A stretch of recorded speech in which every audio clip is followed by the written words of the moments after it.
आओ जी शुरू करें अपनी आज की क्लास। बेटे अभी तक हमने फाइनल अकाउंट के चैप्टर में जो देखा, आइए एक बार क्विक रिकॉल करते हैं और फिर हम आगे बढ़ते हैं। हाँ जी, कंपनी के फाइनेंशियल स्टेटमेंट मैंने आपसे कहा था कि एक इंडेक्स बनाएंगे हम लोगों को, जो इस चैप्टर में ओवरऑल देखना है। सबसे पहले बेसिक अंडरस्टैंडिंग, जहां पर थ्योरी और मतलब लीगल थ्योरी थोड़ी सी, और अपना फॉर्मेट में बैलेंस शीट, प्रॉफिट लॉस और एडजस्टमेंट में दो तरीके एडजस्टमेंट, एक तो बेसिक वाली एडजस्टमेंट जो हमने सीए फाउंडेशन लेवल तक देखी, और जो स्पेशल एडजस्टमेंट जो यहाँ थोड़ा सा एडवांस एडजस्टमेंट भी हम उसको बोल सकते हैं। अच्छा, इधर आते हैं बेटा, फिर हमारे चलेंगे इसके बाद में कंप्लीट क्वेश्चन। आइए जी, हमने क्या क्या देखा था। हमने देखा था कि बेसिक जो है फाइनेंशियल स्टेटमेंट का वो ये है कि कंपनियां दो तरह की हैं, एक है जो स्पेशल एक्ट के थ्रू एस्टेब्लिश हुई, और एक वो जो स्पेशल एक्ट के थ्रू एस्टेब्लिश नहीं है, मतलब जिनका पर्पज स्पेशल है। बेटा पता है ये कौन सी कंपनी है? ये सर्विस कंपनी है। ये सारी की सारी कंपनियां जो है, ये सर्विस सेक्टर वाली कंपनी है, जिनका काम सर्विस देना है, कोई भी गुड्स नहीं बेच रहा। हालांकि इलेक्ट्रिसिटी सप्लाई एक्ट जो है, वहां पर इलेक्ट्रिसिटी को गुड्स की तरह डील करते हैं वो लोग। जीएसटी में भी आप लोग देखेंगे इसको। Come to the point, bank क्या कर रहा है? सर्विस दे रहा है। कोई माल बेच रहा है बैंक? नहीं नहीं। अच्छा, इंश्योरेंस कंपनी भी क्या दे रही है? सर्विस दे रही है। अच्छा, इलेक्ट्रिसिटी कंपनी भी क्या कर रही है? सर्विस दे रही है। ठीक है, कम टू द पॉइंट। तो बेटे सर्विस सेक्टर कंपनी के लिए अलग एक्ट था, जिनका फॉर्मेट भी अलग एक्ट में ही दिया हुआ था, यानी कि उनके लिए ये वाला शेड्यूल थर्ड अप्लाई नहीं होगा, बाकी के लिए अप्लाई होगा। हाँ, एक एक्ट है जिसने सारी बातें लिखी, लेकिन वो अपना फॉर्मेट ही डालना भूल गया, और तब से अभी तक, ये नेहरू जी के टाइम से था ये एक्ट जब बना था, इलेक्ट्रिसिटी सप्लाई एक्ट। तो वो लोग जिनके लिए कोई स्पेसिफिक फॉर्मेट नहीं है, वो शेड्यूल थर्ड से काम चला। तो अगर बिजली वाली कंपनी के खाते हमें बनाने हुए या ऑडिट करना हुआ, तो वहां पर भी schedule third of companies act 2013 का ही फॉर्मेट लागू होगा। आगे बात करते हैं। फिर हमने बात की क्या, कि बेटे फाइनेंशियल स्टेटमेंट का एक बेसिक मीनिंग हमें जरूर हमेशा क्लियर रहना चाहिए कि फाइनेंशियल स्टेटमेंट है क्या।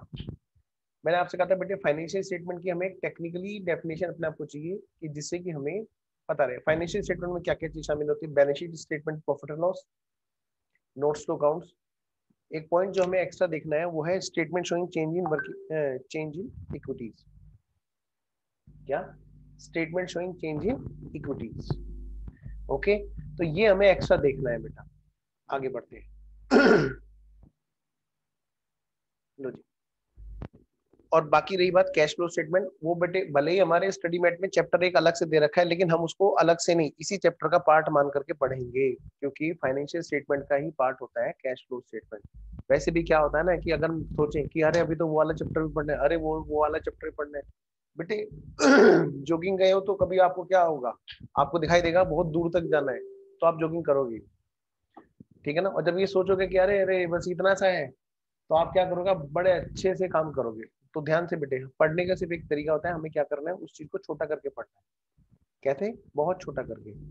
बेटे यहाँ पर भी ये चीज ऐसी है, इसमें क्या है कि हम कंपनी का फाइनल अकाउंट अलग से नहीं, हम समझेंगे कि इसी का पार्ट है, और वो चीज बड़ी आसान हमारे लिए हो जाएगी। जरा पढ़ना, कैश फ्लो स्टेटमेंट क्या सभी को बनाना जरूरी है? कंपनी, सारी कंपनियां बनाएंगी कैश फ्लो स्टेटमेंट? कह रहे हैं कि बाकी सब बनाएंगे, ये तीनों के लिए छूट दे रखी है। इनके लिए कैश फ्लो बनाना मैंडेटरी नहीं है। लो, ये नहीं कह रहा कि बनाओ, नहीं तो तुम्हें डिफॉल्टर माना जाएगा इन कंपनीज के लिए, लेकिन बाकी के लिए डिफॉल्टर मानेगा लोग। क्या है? 1% कंपनी, स्मॉल कंपनी और डोरमेंट कंपनी। 1% जहां पर एक ही शेयर होल्डर वाली कंपनी, आपको पता है वन मैन आर्मी है ना, वो लो में आप मुझसे अच्छे जानते हो, एक ही करके सारे लोग हैं जैसे भी है।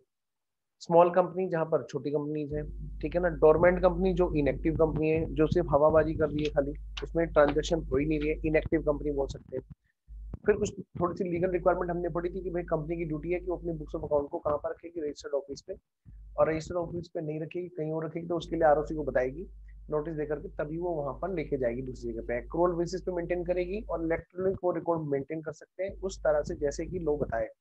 फिर बात हुई थी क्या, भाई एएस का कंप्लायंस होगा? हाँ जी बिल्कुल होगा, और शेड्यूल थर्ड के अकॉर्डिंग फाइनेंशियल स्टेटमेंट बनेंगे, चाहे वो कि कहीं पे भी रख रहे हो उनको बना करके। अगली बात, 8 साल तक वो संभाल के रखेंगे, और सीएसआर पर कम से कम 3% का वो खर्चा करेंगे। पिछले 3 साल के एवरेज प्रॉफिट का वो क्या करेंगे? कम से कम 3% वो खर्चा वहां पर करेंगे। फिर बेटे फाइनल अकाउंट में मैंने आपसे कहा था कि आओ बच्चों हम लोग सीधा सीधा चलते हैं कहाँ पर?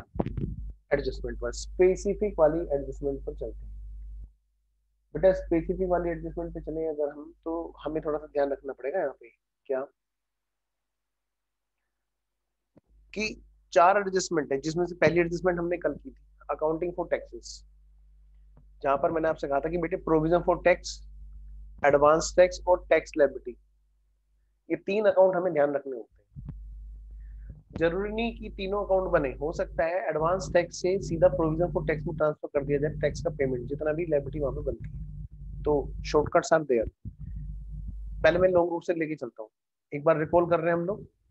अकाउंट, क्योंकि कैश फ्लो में भी आएगी, प्रोविजन फॉर टैक्स मतलब करंट ईयर में कितने का हमने एस्टिमेट किया, हम लोग एस्टिमेटेड बेसिस पर करंट ईयर के जितने भी हम सोच रहे हैं कि इतने का टैक्स लगेगा उतने की हम प्रोविजन बना रहे हैं। अब अगले साल जाकर के ये क्या होगा, फाइनल होगा, तो यहाँ से करंट ईयर में जो प्रोविजन बनेगी वो बैलेंस कैरी डाउन हो जाती है, क्योंकि करंट ईयर का टैक्स करंट ईयर में तो फाइनल होगा नहीं, जब अगले साल वो रिटर्न फाइल होगी उसके बाद में जाके फाइनल होगा, तो ये प्रोविजन कैरी फॉरवर्ड हो जाती है।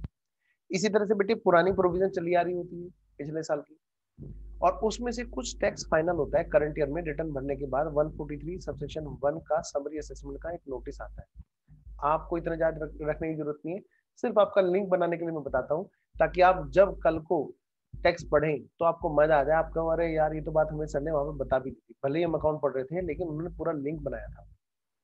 तो रिटर्न भरने के बाद में एक इन्फॉर्मेशन आती है कि हाँ भाई आपका टैक्स इतना है, उस इन्फॉर्मेशन को बोलते हैं समरी असेसमेंट 143 सबसेक्शन 1। वहां पर ये पता चलता है कितने का टैक्स बैठा, सोचा था कितने का और निकला कितने का। हो सकता है बेटे पिछले साल हमने सोचा कम हो और टैक्स ज्यादा बैठा हो, तो हम पीएनएल से ओड ले लेंगे, फिर करंट ईयर में ही पिछले साल के नाम का भी पीएनएल से ओड ले लेते हैं। ऐसा भी तो हो सकता है कि कम निकला हो, तो भाई कोई बात नहीं, जो प्रोविजन में बैलेंस है अगली बार के लिए उतना कम बनाना पड़ेगा हमें करंट ईयर से, ठीक है ना, मतलब प्रोविजन तो एडजस्ट होनी होनी है। नेक्स्ट एडवांस टैक्स, हम लोग भी क्या करते हैं, करंट ईयर में टैक्स जो सोचते हैं उसके हिसाब से हम पेमेंट कर देते हैं, जो अगले साल जाकर के एडजस्ट होना होता है, तो वो क्या होता है करंट ईयर में बैलेंस रेडी हो जाता है, जो अगले साल जाके फाइनल होगा। बेटे पिछले साल का भी आ रहा होगा ओपनिंग, उसमें से जितना फाइनल होगा उतना यहाँ पे से ट्रांसफर कर दिया जाएगा टैक्स लायबिलिटी में। तो टैक्स लायबिलिटी में यहाँ से टैक्स चला, कितना टैक्स बना बाय प्रोविजन फॉर टैक्स, यहाँ से पेमेंट चला उसको सेट ऑफ करने के लिए कि भाई कितना बनता है, दोनों यहाँ पर नेट हो जाना है। कभी कभी क्वेश्चन हमें बैलेंस शीट में दे देता है टैक्स लायबिलिटी का अमाउंट बैलेंस शीट, इसका मतलब वहां पर टैक्स पूरा पे नहीं हो पाया जी, इसका मतलब क्या है वहां पर कैश होगा नहीं जी, तो कम पे कर रहे होंगे जी, तो टैक्स की लायबिलिटी वहां पर as a liability current liability दिख रही होगी बैलेंस शीट। मैं उम्मीद कर रहा हूँ कि इतनी बात आपको ओके है। बेटे कभी कभी ये टैक्स लायबिलिटी का अकाउंट सीधा यहीं से इधर ही यहाँ पर आपस में सेटअप हो जाता है, मैंने कल आपको बताया था, इसके हमने एग्जांपल करे थे, तो मैं वो एग्जांपल तो देखो रिकॉल नहीं करूंगा। हाँ, नेक्स्ट एडजस्टमेंट हमने की थी रिजर्व, कंपल्सरी कोई ट्रांसफर नहीं है रिजर्व में अब करना, बहुत साल पहले चेंज आ गया था मई 2012 के आसपास, कह रहे कोई कंपल्सरी नहीं है, जिस मन करे तो उठा के रखो, नहीं मन करे तो मत रखो, तुम्हारी मर्जी, उठा के भी रखोगे तो कल को तुम्हारे काम आना है। हाँ, उठा के रखोगे तो कंपनी तुम्हें स्ट्रॉन्ग कि तुम्हें एक स्ट्रॉन्ग कंपनी के रूप में देखेगी सब लोग। डिविडेंड कह रहे हैं कि यहाँ पर डिविडेंड के लिए कुछ गाइडेंस नोट ने रूल बता रखे हैं, क्या क्या, एक तो जी डिविडेंड बटेगा तो कहाँ से बटेगा, रिवेन्यू में से बटेगा या फिर कैपिटल वाले प्रॉफिट में से बचेगा बटेगा। अब रिवेन्यू वाला कौन सा भाई, करंट ईयर का रिवेन्यू, प्रीवियस ईयर का रिवेन्यू, और रिवेन्यू नहीं मिला तो फिर कैपिटल प्रॉफिट्स। अगला पॉइंट, क्या हम कैपिटल में से बांट सकते हैं, कभी नहीं, मैंने आपको एक लाइक वाली कंपनी का एग्जांपल दिया था। डिविडेंड, डिविडेंड एक ऐसी टर्म है जो distribution of profit to share holder को रिप्रेजेंट करती है, और distribution of reserves to share holder, बेटे डिविडेंड प्रॉफिट में से भी हो सकता है रिजर्व में से भी हो सकता है, ठीक है ना। रिजर्व मतलब उठा करके रखा गया प्रॉफिट। समय और प्रिंस, तुम लोग वीडियो क्यों नहीं ऑन कर रहे हो बेटा, प्लीज वीडियो ऑन रखो, है ना, हाँ लगे तो सही क्लास है। हाँ, dividend is a term which means distribution of profit to share holder और distribution of reserve to share holder. आइए, सोर्स ऑफ डिविडेंड, भाई कहाँ से हम डिविडेंड बांट सकते हैं, ये हमने देखा प्रॉफिट में से बांट सकते हैं, ठीक है। वो प्रॉफिट कौन से साल के होंगे हमने ये भी देखा, कुछ बातें और यहाँ पर रिपीट कर रहे हैं इन लोग, थोड़ा सा बात ध्यान में रखते हैं। क्या, करंट ईयर का प्रॉफिट, लास्ट ईयर का अनडिस्ट्रीब्यूटेड प्रॉफिट, या फिर दोनों में से मिक्स, लास्ट ईयर का प्रॉफिट प्रॉफिट एंड लॉस में भी हो सकता है और रिजर्व के फॉर्म में भी हो सकता है। नेक्स्ट, या फिर दोनों के मिक्स में से भी कर सकते हैं। Out of money provided by government for this, बेटे मान लो गवर्नमेंट ने भी कोई सपोर्ट कर रखा है किसी रेवेन्यू नेचर के लिए, तो भाई हम उसको भी यहाँ पर यूज कर सकते हैं। जरूरी नहीं कि प्रॉफिट हमारे पास में हमने जो कमाया हो, क्योंकि बेटे देखो सीधी सी बात है, जब घर चलेगा किससे? कमाई से। कमाई कहाँ से आएगी भाई? जब जहाँ से हम लोग अर्न कर रहे हैं, जैसे मैं तो बीइंग ए टीचर और बीइंग ए प्रैक्टिसर हूँ, तो फिर भाई हम लोगों के लिए मेन अर्निंग वो दोनों है। लेकिन जो इन्वेस्टर है उसने क्या कर रखा है? इन्वेस्टमेंट कर रखा है। ठीक है, इन्वेस्टमेंट से अगर रिटर्न आएगा तो ठीक है, वो इन्वेस्टमेंट अपना कंटिन्यू करेगा, वरना वो भी बेच के निकल देगा। तो कई बार क्या होता है कि किसी कंपनी को सपोर्ट करने के लिए, क्योंकि कंपनी को बढ़िया काम कर रही होती है, गवर्नमेंट भी कई बार सपोर्ट कर देती है। तो मान ले गवर्नमेंट ने कोई सपोर्ट कर रखा है मनी के लिए, तो भाई वहां से भी डिविडेंड बांट सकते हैं। अगर गवर्नमेंट ने बोला है तो फिर तो भाई बांट ही सकते हैं। कंडीशन क्या है जी? क्वेश्चन में हमें सबसे ज्यादा आज इनका यूज करना है, तो जरा अच्छे से समझना इस चीज। कंडीशन फॉर डिविडेंड डिस्ट्रीब्यूशन, मैं चाहता हूं एक बार तुम लोग इसको मेरे सामने खुद पढ़ो अपने आप, और फिर मैं पढ़ाऊं इसको।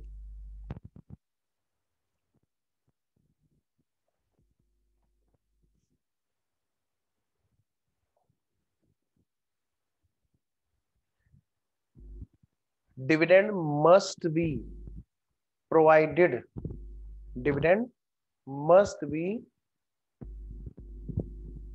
डिस्ट्रीब्यूटेड बशर्ते ये वाली कंडीशन सेटिस्फाई हो। नंबर एक, डेप्रिसिएशन का प्रोविजन बन चुका है, हाँ जी, करंट वाला भी लास्ट वाला भी। यानी हो सकता है पिछले साल प्रॉफिट नहीं हो, पिछले साल का कोई डेप्रिसिएशन नहीं बना पाए हम, क्योंकि पिछले साल प्रॉफिट ही नहीं हुआ था जी, लॉस हुआ था जी। जब लॉस हुआ था तो डेप्रिसिएशन कहाँ से बनाते थे? तो ऐसे डेप्रिसिएशन को बोला जाता है छूट गया डेप्रिसिएशन, अनएब्जॉर्ब डेप्रिसिएशन। उसको अब एब्जॉर्ब करेंगे। जब भी प्रॉफिट होगा तो पहले भाई डेप्रिसिएशन तो उठा के रखना ही रखना है। तो करंट ईयर का देखो पहले, फिर पुराना कोई छुटा हुआ है तो उसको भी पूरा करो। पॉइंट नंबर 2, कि भाई कोई लॉस वगैरह है पहले से, हाँ जी, तुम कह रहे हो डिविडेंड बांटेंगे डिविडेंड बांटेंगे, तुम्हारा नुकसान तो तुम उधर तो तुम चिल्ला रहे हो कि हमारा तो बहुत सारा लॉस पुराना इकट्ठा हो रहा है।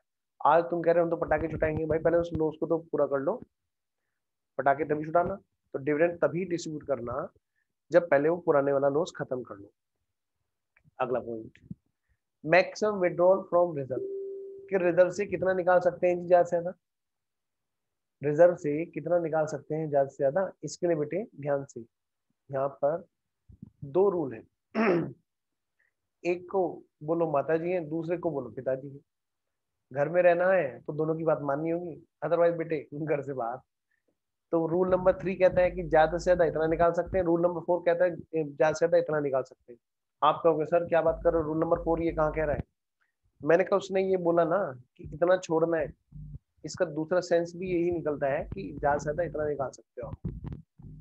ठीक है, तो रूल नंबर 3 ये कहता है मैक्सिमम जो आप निकाल सकते हो वो 10% है paid up capital reserve and surplus का। एक डाउट बड़ा आता है बच्चों को, यहाँ पर पेड अप कैपिटल का मतलब इक्विटी है कि प्रेफरेंस है? मैंने कहा पहले ये बताओ हम डिविडेंड किसका डिसाइड कर रहे हैं? हम इक्विटी का डिविडेंड का रेट डिसाइड कर रहे हैं कि प्रेफरेंस का?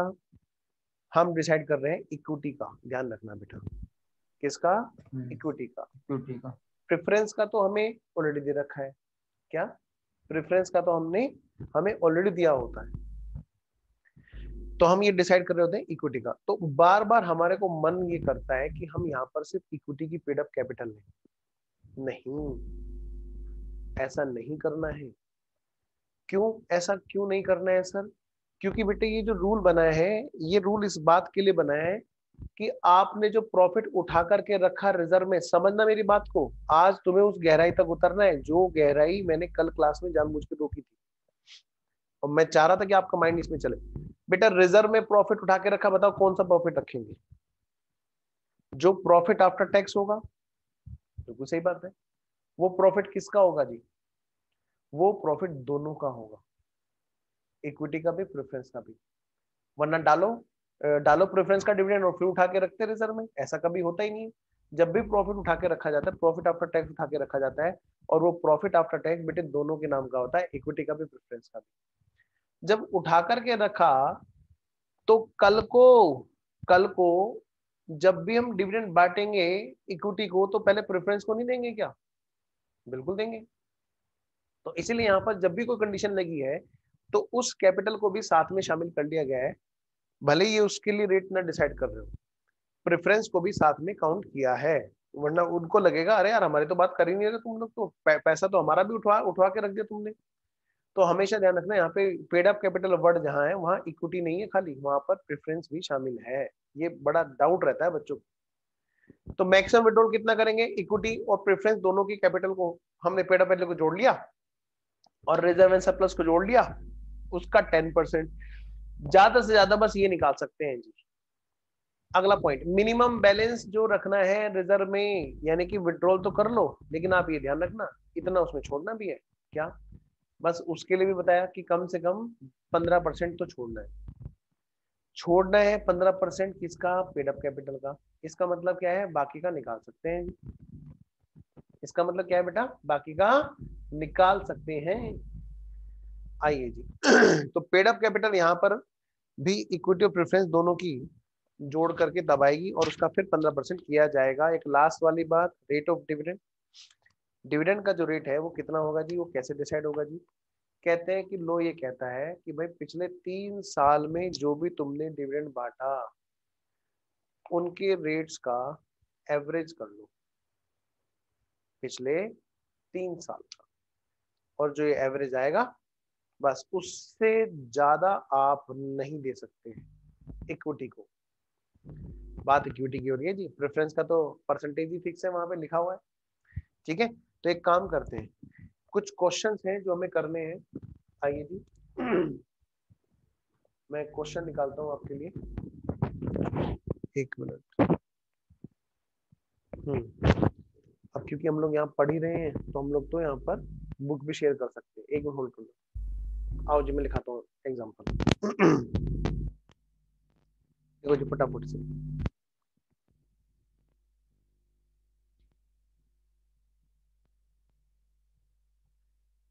एग्जाम्पल नंबर 1,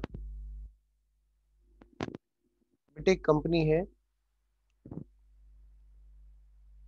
कंपनी, और इस कंपनी का नाम है ए लिमिटेड। मेरे साथ साथ नोट करेंगे। और इस कंपनी ने क्या किया, कुछ पुराना डाटा दे रखा है, ईयर्स पुराने दे रखे हैं, और ये बता रखा है कि वहां पे कितने का रेट था, रेट ऑफ डिविडेंड जो बांटा है पहले। और साथ में ये भी बता रखा है कि हर ईयर के एंड पर जो पेड अप शेयर कैपिटल है वो कितने की है। क्वेश्चन में ये भी बता रखा है।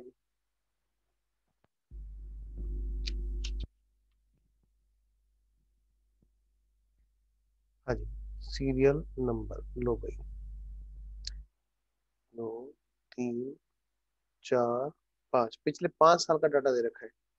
2013-14, 2014-15, 2015-16, 2016-17, 2017-18, और रेट ऑफ डिविडेंड दे रखा है यहाँ पे 9%, यहाँ पर 8%, यहाँ पर 10%, यहाँ पर फिर से 8%, और यहाँ पर 6%। ये हमें डिविडेंड के रेट दे रखे हैं। बेटा पेड अप कैपिटल कितने की है? 1 लाख रुपए की, 1 लाख रुपए की, 1 लाख रुपए की। कोई चेंज अभी पेड अप कैपिटल में यहाँ पर नहीं है। इसके बाद अगला नंबर,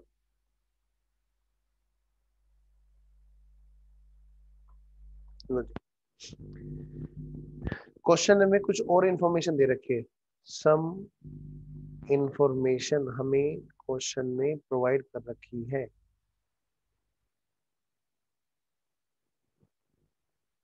क्या है जी वो इंफॉर्मेशन?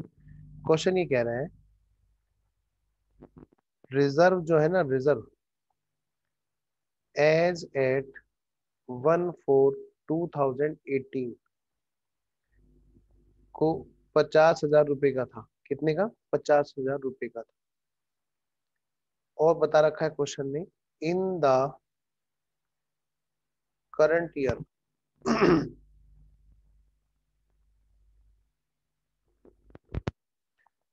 करंट ईयर मतलब 18-19, मैं 18-19 फाइनेंशियल ईयर की बात कर रहा हूँ। In the current year loss after charging depreciation for 18-19 was rupees 6000। बेटे लॉस कितने का था? 6000 का लॉस था करंट ईयर में, डेप्रिसिएशन घटाने के बाद। And depreciation for current year यानी 18-19 वाज हाउ मच? 6000। क्वेश्चन आपसे ही पूछ रहा है रिक्वायर्ड, क्या रिक्वायर्ड है, जिस बात के क्वेश्चन आपको नंबर देगा। क्वेश्चन की क्या रिक्वायरमेंट है जी, क्वेश्चन आपको किस बात के नंबर दे रहा है जी।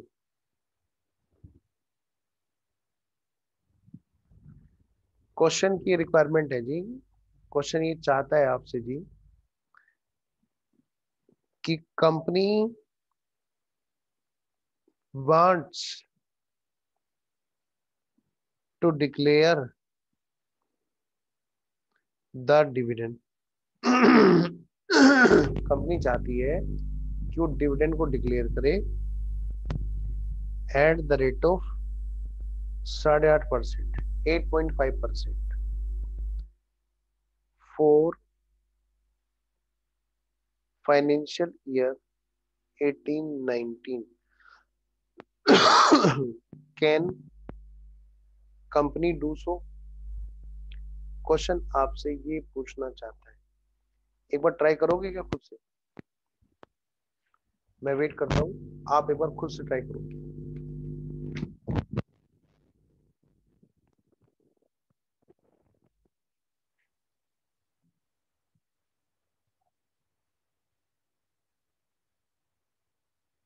आप लोग करो जरा एक बार खुद से ट्राई।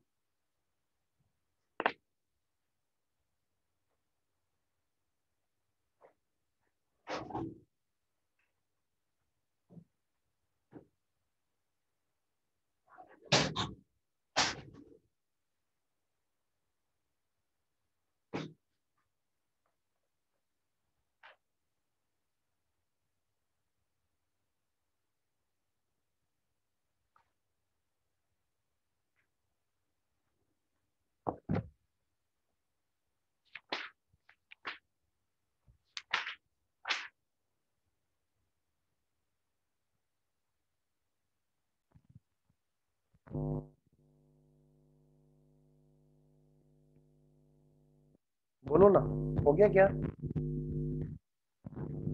आओ जी, लेट्स स्टार्ट।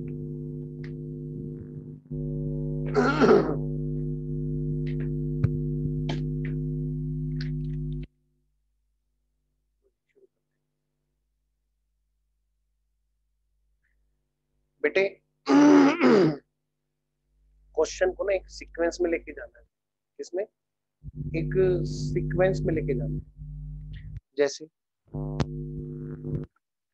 सबसे पहले देखो, करंट ईयर में क्या है हमारे पास में? लॉस है ना। तो करंट ईयर का तो प्रॉफिट है नहीं कि जहां से वो प्रॉफिट डिस्ट्रीब्यूट कर सकता है। इसका मतलब वो प्रॉफिट अगर डिस्ट्रीब्यूट करेगा तो कहां से करेगा बताओ? वो पुराने रिजर्व में से ही डिस्ट्रीब्यूट करेगा। करंट ईयर वाला प्रॉफिट तो है नहीं, तो पुराने वाला प्रॉफिट कहाँ पे पड़ा है? पुराने वाला प्रॉफिट तो रिजर्व में पड़ा है, तो डिस्ट्रीब्यूट कहाँ से कर सकता है? सिर्फ और सिर्फ पुराने रिजर्व से डिस्ट्रीब्यूट कर सकता है। तो सबसे पहले तो हमें देखना पड़ेगा रिजर्व में से कितना निकालना है मैक्सिमम। आइए मेरे साथ साथ करना, देखो बेटा स्टेप, ये है answer, how to present your answer in exam. अरे शुरू, मेरे साथ साथ लिखेंगे। स्टेप नंबर फर्स्ट, ऐसे ही करके आने वाला। स्टेप नंबर फर्स्ट लिखो, मैक्सिमम विड्रॉल फ्रॉम रिजर्व कितना हो सकता है जी मैक्सिमम विड्रॉल फ्रॉम रिजर्व? भाई 10% किसका? Of paid up share capital plus reserve का। इसका 10% ज्यादा से ज्यादा निकाल सकते हैं बस। जरा करना 10% ऑफ किसका बेटा? पेड अप कैपिटल कितने के यहाँ पर? 1 लाख। और रिजर्व कितने का है? 50,000। मतलब मैं कह सकता हूँ कि 1.5 लाख का 10%, इसका मतलब ज्यादा से ज्यादा 15,000 निकाल सकते हैं, ऐसा मम्मी कहती है। एक कंडीशन कहती है। दूसरी कंडीशन पापा क्या कहते हैं? वो भी कहते हैं, वो कहते हैं कि बेटा इससे ज्यादा नहीं निकालना। हेडिंग डालो वहां पे, मैक्सिमम विड्रॉल, या मैक्सिमम विड्रॉल नहीं, यहाँ पे वो लिख दो, minimum balance in reserve after, minimum balance in reserve after, minimum balance in reserve after, after withdrawal कितना उसमें रखना है बेटा? क्वेश्चन में क्या दे रखा है हमें? Minimum balance of reserve after withdrawal. भाई हम जब रिजर्व से निकाल लेंगे तो कितने का बैलेंस वहां पे कम से कम छोड़ना है? जरा देखना। ये क्या कहता है भाई? रिजर्व है कितने का अभी? अभी रिजर्व कितने का है बेटा? अभी रिजर्व है हमारा 50,000 का, और इसमें से मिनिमम जो मेंटेन करना है, minimum to be to be kept, कितना इसके अंदर बनाए रखना है? कितना इसके अंदर बनाए रखना है? लो क्या कहता है? लो ये कहता है बेटे कम से कम 15%। ये कहता है बेटा 15% किसका? Of paid up capital. यहाँ पर सिर्फ और सिर्फ क्या है? पेड अप कैपिटल है, यहाँ पर बेटा रिजर्व नहीं है। क्या है यहाँ पर? सिर्फ और सिर्फ पेड अप कैपिटल। हम स्टडी मेट का इलस्ट्रेशन नंबर 2 कर रहे हैं बेटा, उसी को मैंने यहाँ पे एग्जांपल नंबर 2 रखा है। आओ जी। नेक्स्ट, तो पेड अप कैपिटल कितने की है बताओ? 1 लाख। 1 लाख का 15% कितना होता है जी? 15,000। ये कह रहे हैं कि भाई साहब 15,000 का बैलेंस तो छोड़ देना है वहां पे। अगर 15,000 रुपए का बैलेंस छोड़ देना है तो इसका मतलब कितना निकाल सकते हैं 50,000 में से? बोलो। ऑफ कोर्स 35,000 निकाल सकते हैं। तो 35,000 का बैलेंस है जो हम लोग यहाँ से मैक्सिमम टू मैक्सिमम विड्रॉ कर सकते हैं। कैसे पता चला? पहली कंडीशन लो ने बोला क्या? आपको 10% करना है किसका? पेड अप कैपिटल और रिजर्व एंड सरप्लस का। दूसरी कंडीशन क्या कहती है जी? कि कैपिटल का, पेड अप कैपिटल का 15% आपको रखना ही रखना है उसमें बैलेंस। और रखना है बैलेंस का मतलब क्या? बाकी आप निकाल सकते हैं। तो मैं आपसे ये कह सकता हूँ, घर में हमारी माता जी ने कहा बेटा, माता जी कहती हैं कि 15,000 रुपये आप यहाँ से ले सकते हो, और पिताजी ये कहते हैं, क्या कहते हैं कि आप यहाँ से 35,000 ले सकते हो। तो ऐसी क्या का ऐसी कितनी अमाउंट हम लें कि दोनों की बात मानी जाए?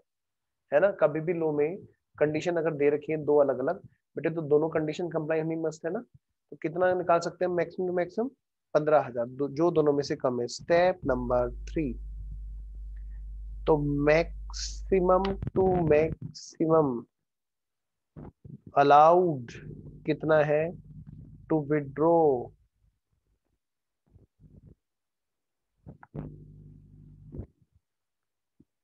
फ्रॉम रिजर्व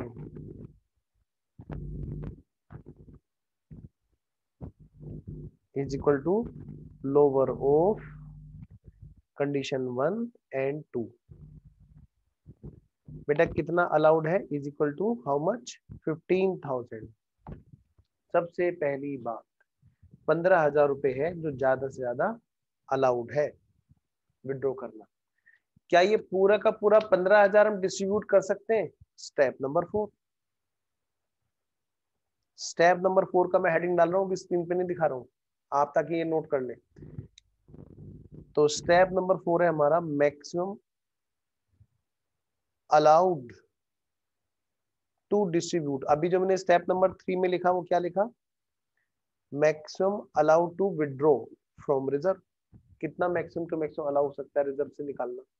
अब जो हम बात करेंगे स्टेप नंबर 4 में, वो क्या बात करेंगे कि कितने रुपए का अमाउंट है जो डिस्ट्रीब्यूट हो सकता है।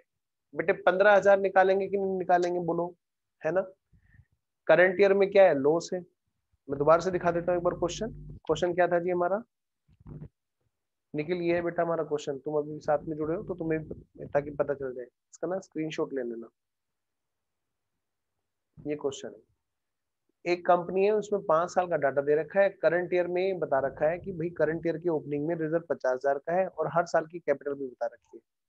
करंट ईयर हमारा है 18-19 और करंट ईयर में बता रखा है कि लॉस हुआ है जी, डेप्रिसिएशन घटाने के बाद 6,000 का लॉस है। तो क्या हम डिविडेंड बांट सकते हैं? तब भी हम बांट सकते हैं। कहां से बांट सकते हैं? रिजर्व में से बांट सकते हैं। हमने रूल पढ़ रखा है। आइए जी, तो हमने पहले देख लिया रिजर्व कितना निकाल सकते हैं। जब हमने देख लिया कि रिजर्व कितना निकाल सकते हैं, तो आना बेटा जरा देखो, मैक्सिमम अलाउड टू डिस्ट्रीब्यूट कितना है जी बेटा, रिजर्व कितना है मैक्सिमम जो रिजर्व विड्रॉन आया था, रिजर्व विड्रॉन कितना था बेटा, 15,000। बेटे करंट ईयर का कोई प्रॉफिट है क्या? नहीं, करंट ईयर का प्रॉफिट तो नहीं है, लॉस है। हाँ, तो उसको एडजस्ट करो कितना, 6,000। तो बैलेंस कितना बचा, बैलेंस अवेलेबल कितना हुआ, 9,000। भाई इसको हम यूज कर सकते हैं डिस्ट्रीब्यूशन के लिए। क्या इसको हम यूज कर सकते हैं बेटा डिस्ट्रीब्यूशन के लिए? लेकिन एक बात ध्यान रखना, पुराना अगर कोई, क्या कहा मैंने, पुराना अगर कोई लॉस रह रहा है या पुराना अगर कोई लॉस ना रह करके डेप्रिसिएशन हो बेटे, तो उन सब को हमें क्या करना है, पहले खत्म करना है, उसके बाद बात होगी जी। तो जरा देखो बेटे, इस क्वेश्चन में भले ही नहीं हो लेकिन फॉर्मेट हम लोग यहीं से बात कर लेते हैं कि लास्ट वाला कोई रह रहा है क्या, लास्ट ईयर से रिलेटेड कोई लॉस वगैरह है क्या, या फिर लास्ट वाले कोई डेप्रिसिएशन रह रहे हैं क्या, अनएब्सॉर्ब डेप्रिसिएशन जिसको बोल रहे हैं। इस क्वेश्चन में नहीं है बेटा, लेकिन आगे वाले क्वेश्चन में मिल सकता है। तो कुल मिलाकर बात यह है कि ये जो 9,000 है यही है जो हम लोग डिस्ट्रीब्यूट कर सकते हैं। आराम से नोट करना जी साथ साथ में, तभी मजा है।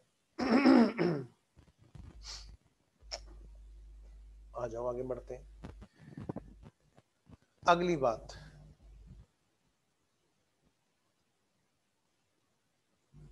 बेटा प्लीज वीडियो ऑन रखना।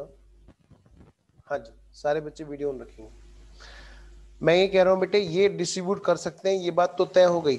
अब बात ये है कि डिविडेंड का रेट, क्योंकि हमारे से तो क्वेश्चन ने क्या पूछा है कि भाई क्या वो 8.5% डिविडेंड बांट सकते हैं, डिविडेंड का रेट। तो पहले तो देखो भाई, 9,000 हम डिस्ट्रीब्यूट कर सकते हैं, हाँ जी कर सकते हैं। तो 9,000 में से बेटे कोई प्रेफरेंस तो नहीं हटाना ना, नहीं।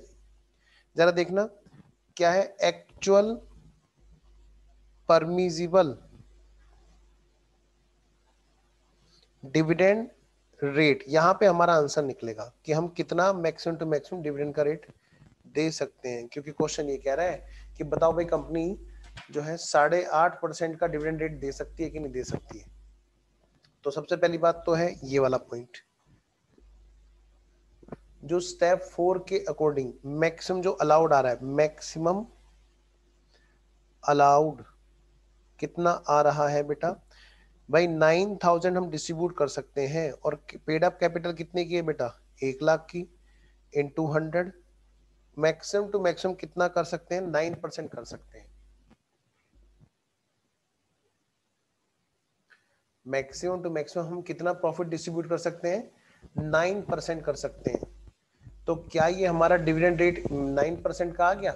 नहीं, हमें वो भी देखनी है एक और कंडीशन की, पिछले 3 साल के रेट का एवरेज, पिछले 3 साल के रेट का एवरेज भी लेना है। बी पॉइंट, बी पॉइंट क्या कहता है, average of last 3 year dividend rate, जो क्वेश्चन हमें दे रखा है। बेटे पिछले 3 साल का जो हमें रेट दे रखा था, बताओ तो जरा क्वेश्चन में क्या था। मैं क्वेश्चन दिखाऊं दोबारा से स्क्रीन पे, देखो। जस्ट पिछले 3 साल कौन से होते हैं? करंट ईयर 18-19 है, तो भाई 17-18, 16-17 और 15-16, इन तीनों ईयर में जो भी हमारा डिविडेंड का रेट रहा है बेटा, उनका एवरेज। आओ जी, तो पिछले 3 साल का एवरेज 10% क्या है, 8% और 6%, इन तीनों को हमने जोड़ लिया जी, और तीनों का हमने एवरेज कर लिया जी। 10 और 8 18 और 6 कितने हो गए? 24 डिवाइड बाई 3, यानी बेटे 8%। तो लो ने ये कहा है कि बताओ जरा पता करके कि कंपनी जो 8.5% देना चाहती है, क्या वो इतना कर सकती है? मैंने कहा लो जी, हम पहले देख लेते हैं कंपनी के पास प्रॉफिट है कि नहीं है, प्रॉफिट है कि नहीं है। प्रॉफिट देखा तो प्रॉफिट करंट ईयर में तो है नहीं, तो ऑफ कोर्स डिविडेंड कहां से डिस्ट्रीब्यूट होगा? पुराने वाले रिजर्व में से। पर सारा रिजर्व निकाल सकती है क्या? कितना मैक्सिमम निकाल सकते हैं, हमने ये देख लिया जी। फिर उसमें से जो जो चीज निपटाने के बाद, डिविडेंड के रूल कंप्लाई होने के बाद कितना प्रॉफिट डिस्ट्रीब्यूट कर सकते हैं, ये हमने निकाल लिया। तो हमने देखा 9,000 निकल के आया, और 9,000 पेड अप कैपिटल का होता है 9%, तो 9% ज्यादा से ज्यादा दे सकती है, लेकिन सब्जेक्ट टू पिछले 3 साल का एवरेज। पिछले 3 साल का एवरेज क्या है बेटा? 8%। इन दोनों में से जो कम है वही हमारा अलाउड होगा। बताना बेटे जरा। Least of A and B कितना? 8% दे सकती है। तो कंक्लूजन लिखो, कंक्लूजन कि इस क्वेश्चन में जो दे रखा है, conclusion, hence based on above calculation, based on above calculation, it is clear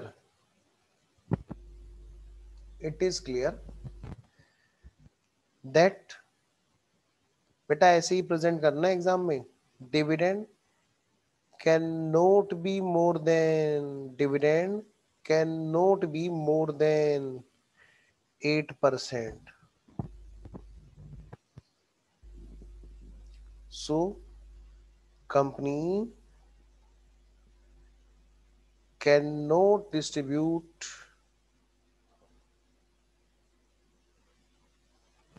8.5% as dividend rate.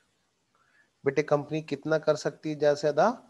8%। उम्मीद है आपको ये बात क्लियर है। क्या अगले क्वेश्चन पे चलें? आइए जी अगले क्वेश्चन पे चलते हैं, ये मानते हुए कि बच्चों ने यहां तक नोट कर लिया है, और अब हम अगले क्वेश्चन पे चल रहे हैं।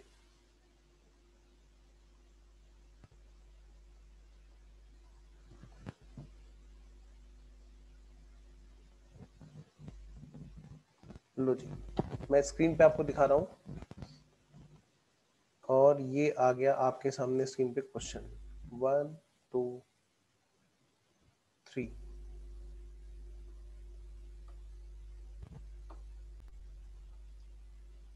बेटा स्क्रीनशॉट ले लेना, ये एग्जांपल है खाली, ये हमने कर लिया क्वेश्चन नंबर 4। अब हम करने जा रहे हैं question number 3। Question number 3,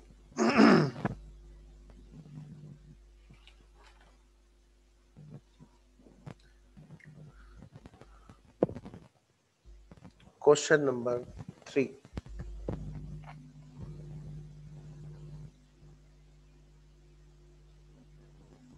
try करो, तुम लोग ट्राई करो।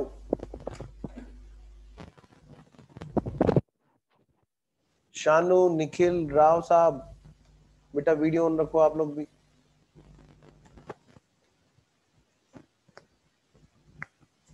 निखिल, शानू, आओ जी। तुषार लिमिटेड, बेटे नाम क्या है कंपनी का? तुषार लिमिटेड। तुषार लिमिटेड ने क्या किया बच्चों? बेटे तुषार लिमिटेड ने क्या किया?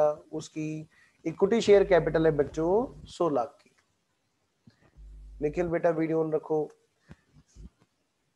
100 लाख की कैपिटल है जी, 31 मार्च 15 की। फ्री रिजर्व, फ्री रिजर्व क्या कहते हैं?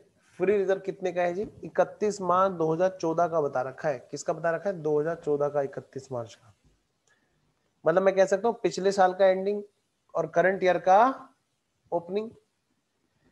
तो कितने का है जी उसका फ्री रिजर्व? 20 लाख का। लॉस हुआ जी करंट ईयर में। करंट ईयर कौन सा है हमारा? 31 मार्च 2015। तो रेट ऑफ डिविडेंड भी बता रखा है बेटे पिछले 4 साल 8 साल का। हमें कितने साल का चाहिए? ज्यादा से ज्यादा 3 साल का। और ये कितने साल का डिविडेंड रेट दे रखा है बोलो? 8 साल का। मैनेजमेंट चाहता है कि वो 8% का डिविडेंड डिक्लेयर करना चाहता है। क्या वो 8% का डिविडेंड डिक्लेयर कर सकता है? एज एन एक्सपर्ट आपको कमेंट करना है मैनेजमेंट के इस डिसीजन पे। कल को चार्टर्ड बन के आप लोग कहीं जा रहे हैं कंपनी में और आपसे कंपनी का डायरेक्टर ये पूछ रहा है, ओनर ये पूछ रहा है कि भाई ये बताओ हम कर सकते हैं क्या 8% का डिविडेंड? कहीं ऐसा तो नहीं कि कोई बात लो के विपरीत हो जाएगी? फटाफट से बेटे निकालो, मैं वेट कर रहा हूँ कि आप लोग कोशिश करोगे इसके लिए।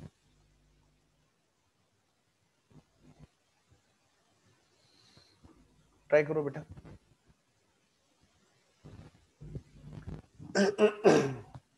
इसका स्क्रीनशॉट ले लो पहले।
हो गया? आई थिंक इतना टाइम तो बहुत है। करें?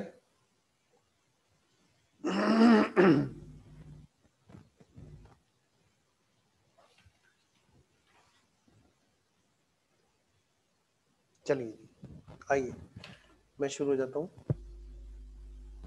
लो जी स्टार्ट करते हैं। बेटा इस क्वेश्चन में देखो क्या खास बात है। इस क्वेश्चन में मैं एक बार फिर से दिखाऊं स्क्रीन पे क्वेश्चन। एक बार मैं फिर से दिखाता हूँ, दोबारा से देखो बेटा। करंट ईयर हमारा कौन सा है? जल्दी से मुझे बताओ करंट ईयर हमारा कौन सा है? करंट ईयर है हमारा 14-15 फाइनेंशियल ईयर। और करंट ईयर में क्या हुआ बताओ हमें? लॉस हुआ। क्या हुआ? हमें लॉस हुआ 1 लाख का। तो ये बात तो पक्की है कि करंट ईयर वाले प्रॉफिट में से डिविडेंड नहीं बट रहा। करंट ईयर वाले प्रॉफिट में से डिविडेंड नहीं बट रहा। बट रहा है कहां से? ऑफ कोर्स रिजर्व में से। तो इसका मतलब रिजर्व में से कितना बैलेंस निकल सकता है, हमें उस बात के रूल लगाने होंगे। आंसर ये है हमारा बुक का क्वेश्चन नंबर 3। ठीक है, मैं आपको जो एग्जांपल बता रहा था बेटे, हमारी बुक के ना क्वेश्चन है, क्वेश्चन नंबर 3। तो मैं आपको बुक दे दूंगा, डोंट वरी, है ना, पीडीएफ भेज दूंगा। आओ जी, क्वेश्चन नंबर 3। तुम्हें जो बुक दे रखी है ना, प्रिंस समय, वो वही बुक है, ठीक है ना। उसको एक बार ना उस पर व्हाट्सएप पे एक दूसरे को दे देना, ग्रुप में मत डालना, ठीक है। आओ जी, शानू को भी दे देना। आओ बेटे और बाकी जो बच्चा मांगे उसको दे देंगे। आओ जी, क्वेश्चन नंबर 3 फटाफट से देखो। यहाँ पे बेटे सबसे पहला स्टेप क्या है हमारा, स्टेप नंबर फर्स्ट। ध्यान रखना, हमें एग्जाम में इसी तरह से प्रेजेंट करना है जैसे मैं यहाँ पे लिखा रहा हूँ। Step number first, maximum permissible withdrawal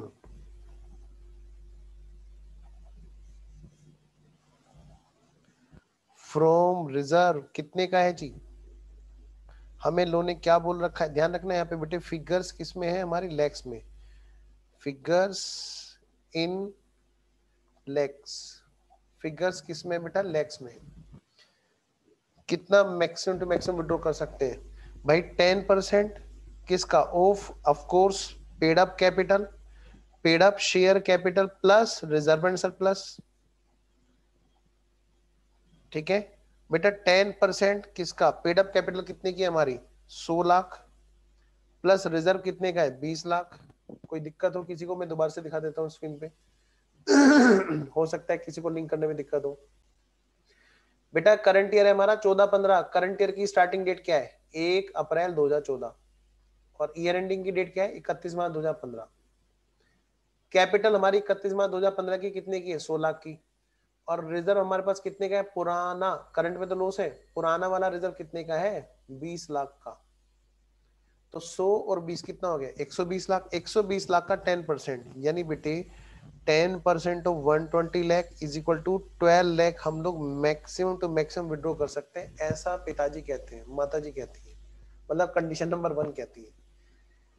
step number 2 बेटे, दूसरी कंडीशन भी बताती है क्या, आपको minimum balance in reserve maintain करना है, to be maintain, to be maintained. कितना रिजर्व का बैलेंस मेंटेन करना है जी, कम से कम कह रहे देखो भैया, फ्री रिजर्व है कितने का, ओपनिंग में कितने का रिजर्व है, ओपनिंग में जो जनरल रिजर्व है या फ्री रिजर्व है वो कितने का है, मैंने कहा 20 लाख का है।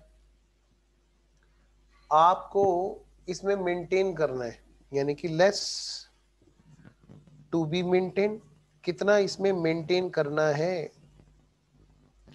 भाई, ये मेंटेन करना है 15% ऑफ पेड अप कैपिटल, यहां पर रिजर्व सरप्लस नहीं है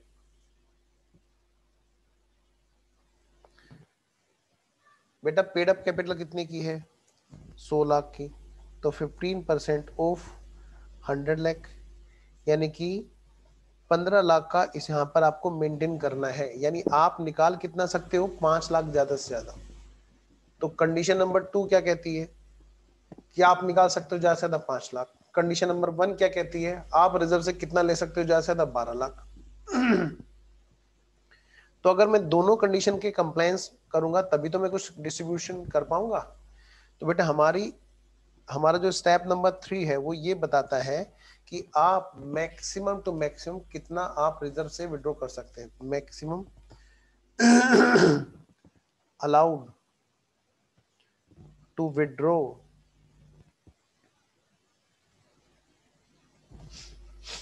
from reserve.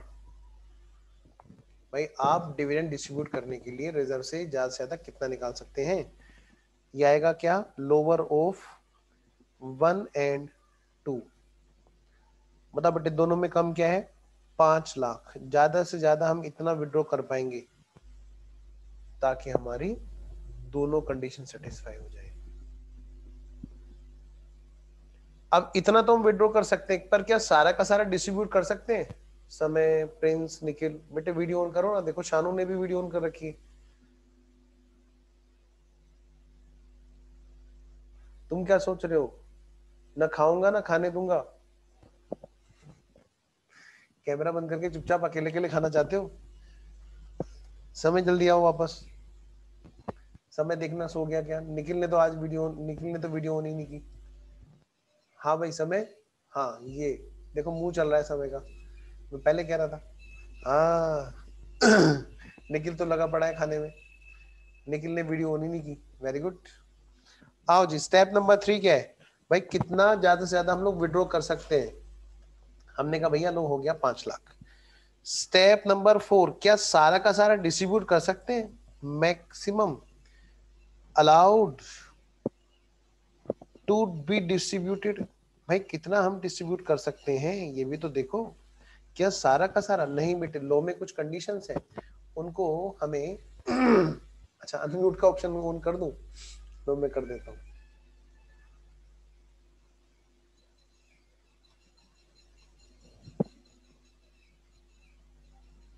Okay ji. Mute रखना लेकिन, है ना? म्यूट कर दो अपना माइक, जब आपको जरूरत पड़े तब ऑन कर लेना। आओ जी, maximum allowed to be, mute कर दो क्योंकि क्या होता है ना, बैकग्राउंड नॉइस आता रहता है बेटा। तो maximum allowed to be distributed कितना बेटा? सबसे पहले तो अलाउड टू बी विड्रॉन निकालो पहले, कितना है? अभी हमने निकाला 5 लाख, हम निकाल सकते हैं रिजर्व में से। उसमें से हम लोग क्या करेंगे? हम लोग सबसे पहले बेटे खत्म करेंगे पुरानी चीज को। क्या? कोई भी हमारा लॉस हुआ, अच्छा ये तो है रिजर्व से। प्रॉफिट और लॉस हमारा करंट ईयर का कितना है, पहले तो वो एडजस्ट करो इसमें। करंट ईयर में क्या है बेटा? लॉस है हमारा, बताओ जरा। करंट ईयर में कितने का लॉस है? 1 लाख का, तो ये कितना रह गया? 4 लाख। क्या पास्ट का कोई लॉस या फिर पास्ट का कोई डेप्रिसिएशन अनएब्सॉर्ब रह रहा है क्या? क्योंकि लो ने कहा है कि भैया पहले पुराने पाप धो, उसके बाद में डिविडेंड डिस्ट्रीब्यूट करना। तो भाई 4 लाख ही है जो हमारा यहाँ पर डिस्ट्रीब्यूटेबल है, ये है जो हम लोग डिस्ट्रीब्यूट कर सकते हैं। ठीक है जी, पक्का?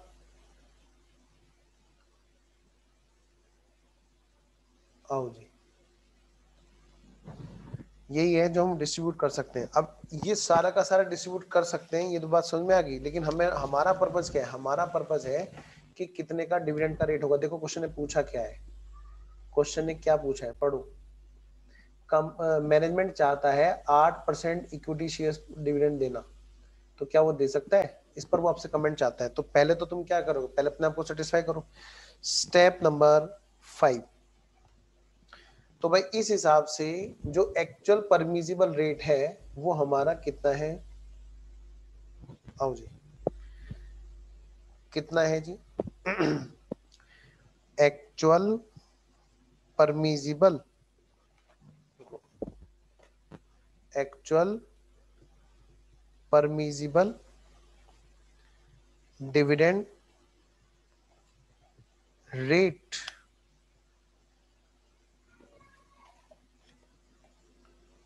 वो कैसे होगा जी? सबसे पहले तो ए, बेटे कितने का है? 4 का। अच्छा शानू का कैमरा ऑन हो, अच्छा शानू बेटे कनेक्शन टूट गया था, अभी कुछ नहीं, हमने ये किया बस। एक्चुअल परमिजिबल डिविडेंड रेट कितना होगा बेटे? 4 लाख का हम बांट सकते हैं। कैपिटल कितने की है? 100 लाख की।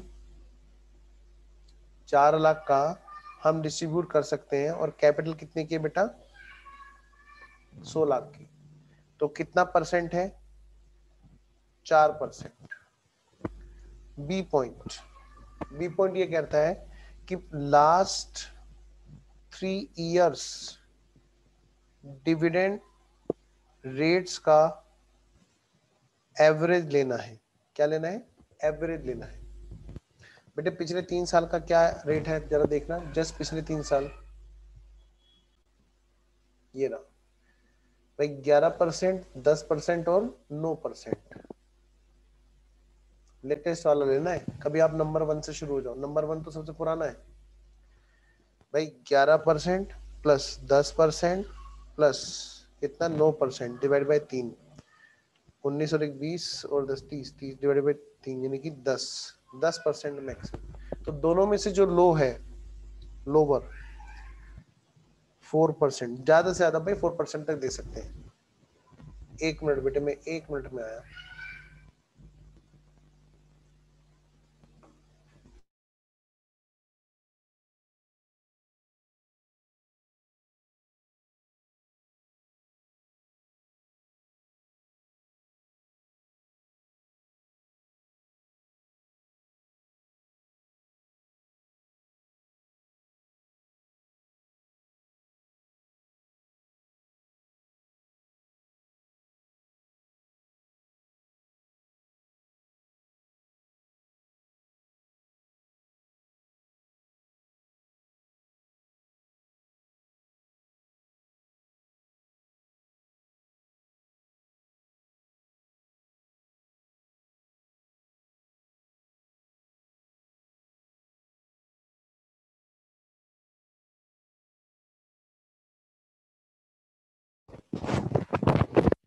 हाँ जी, आवाज तो मैंने रोक रखी थी, मैंने कहा था ना मैं 1 मिनट में आया।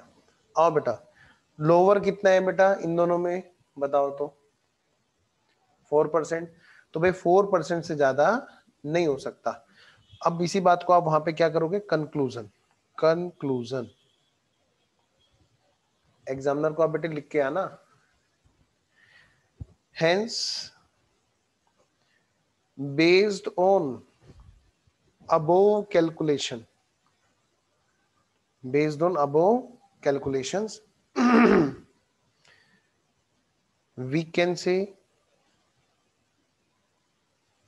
that company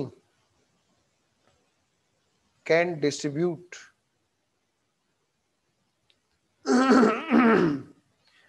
dividend up to 4%। भाई इससे ज्यादा नहीं, इससे ज्यादा नहीं दे सकती है कंपनी डिविडेंड। उम्मीद है आपको यहां पर कोई दिक्कत नहीं है, यहां तक सब ओके है बेटा, बोलो ना। म्यूट कर रखा है, बोलेंगे कैसे। चलो जी बताओ जी जल्दी जल्दी से, यहां तक नोटेड। और कोई दिक्कत, कोई डाउट किसी को। सर हाँ बेटा। तो मुझे आवाज नहीं आ रही है। अभी भी नहीं आ रही है? हेलो, नहीं आ रही।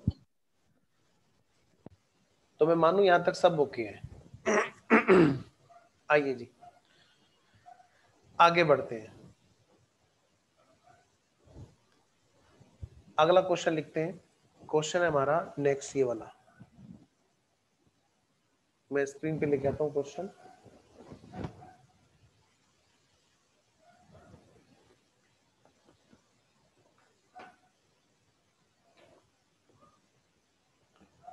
कहाँ गया जी, कहाँ गया, ये रहा।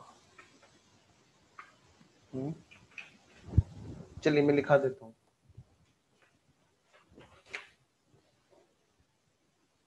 एक मिनट होल्ड करना।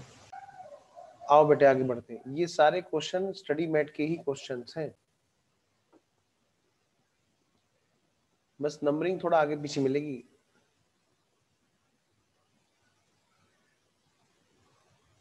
पढ़ो बेटे question.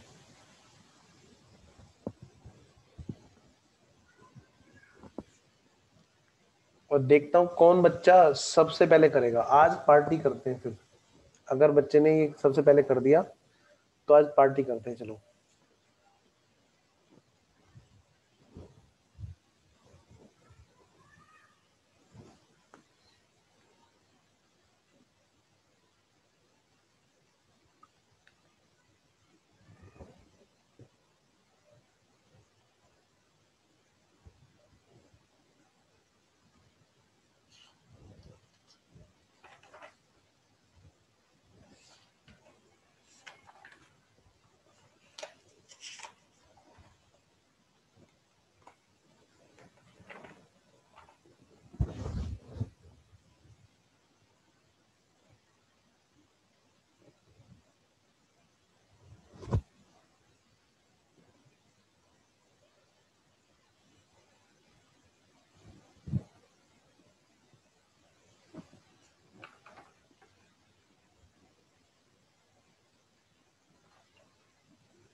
One of the most most most important question, मतलब मैं कह सकता हूँ इसको तो रिवाइज करना बहुत ज्यादा जरूरी है, बहुत ही ज्यादा जरूरी है।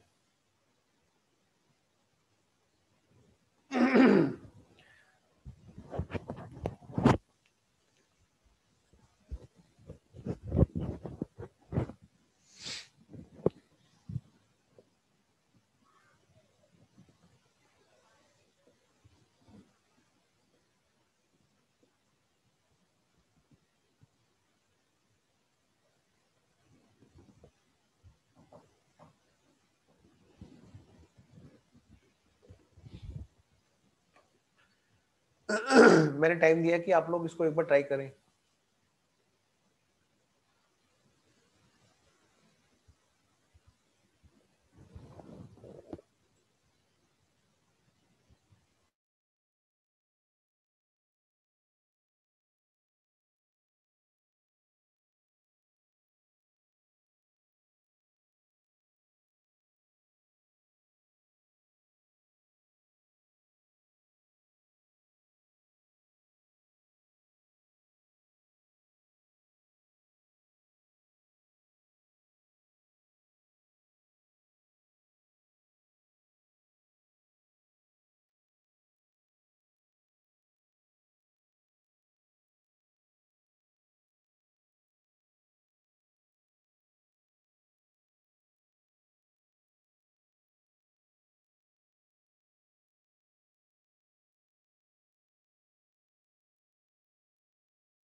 नहीं जी, जनरल रिजर्व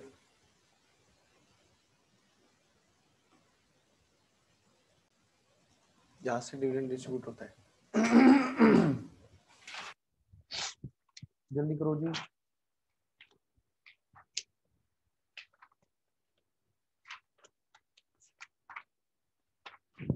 स्टडी मैट का ही है वैसे क्वेश्चन। मैं दिखा देता हूँ दोबारा से स्क्रीन पे। 1 2 3।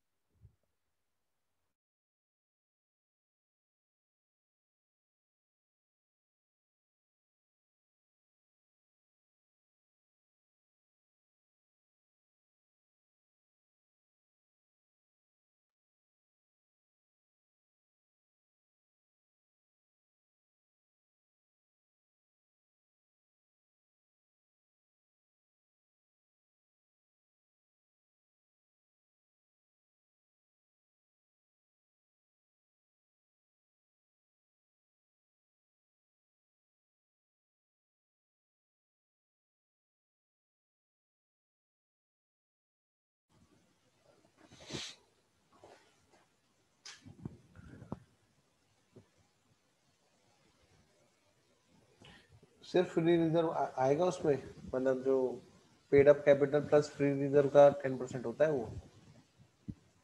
अभी आप कैपिटल रिजर्व भी ले लो।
अब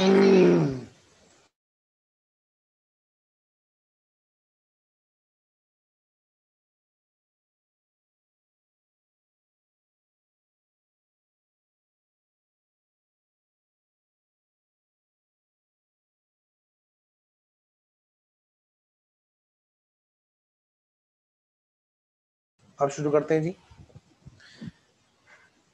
आइए जी।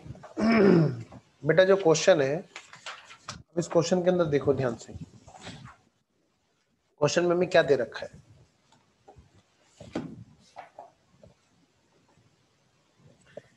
क्वेश्चन कह रहा है कि due to inadequacy of profits, due to inadequacy of profits during the year 31 March 2015।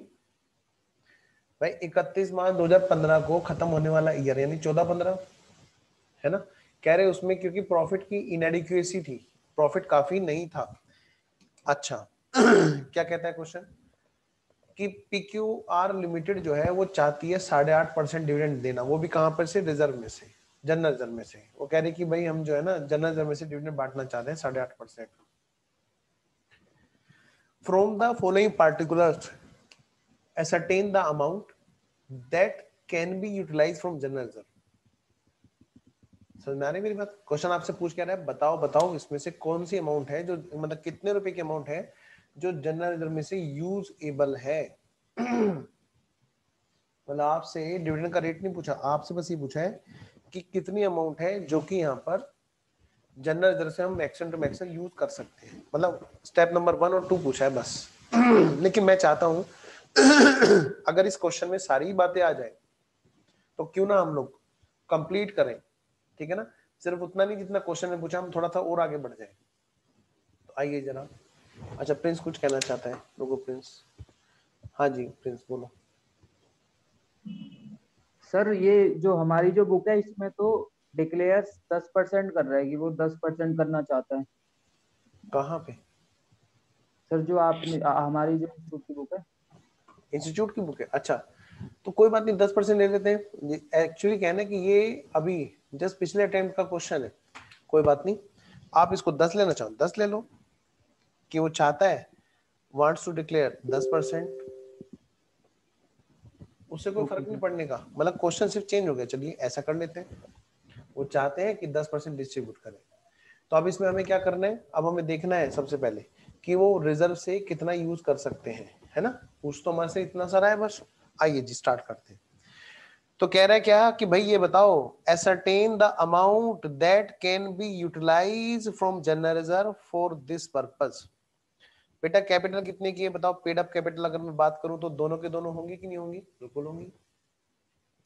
बेटा इसमें एक चीज और ध्यान रखना बच्चों, क्या ये जो रिजर्व है यहाँ पे जो 10% हमें करना है, 10% ऑफ पेड अप कैपिटल और रिजर्व। बेटे पेड अप कैपिटल में तो ये दोनों चीजें आ गई, लेकिन जो रिजर्व की बात करें तो यहाँ पर सिर्फ और सिर्फ फ्री रिजर्व आएगा।